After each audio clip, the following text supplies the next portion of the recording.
இந்த ஆரணி நகரமே அதிர்கின்ற அளவிற்கு மக்கள் வெள்ளம்.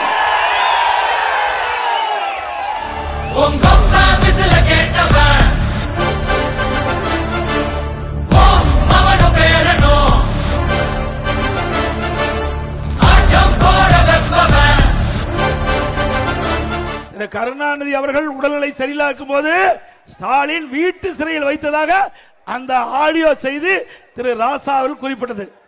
அவர் சொன்னது தாங்க நான் சொன்னேன். உண்மைதானே? அவர் சொன்னதானே சொன்னேன். ஏடா அப்பாவே சிறையில் அடைக்கிறிய, இது நியாயமா?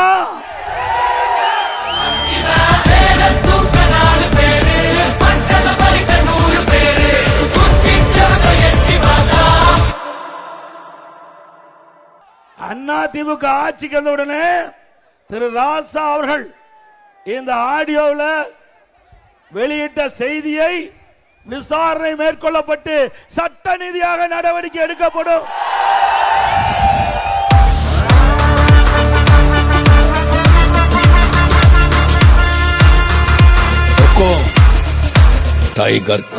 கடுகளவு கூட சாதனை இல்லை இந்த ஆட்சியில, கடுகளவு கூட சாதனை இல்ல. மலையளவு சோதனை தான் தமிழகத்திலே உள்ளது. மலையளவு சோதனை தான் தமிழகத்திலே உள்ளது. இதுதான் மக்கள் படுகின்ற வேதனை.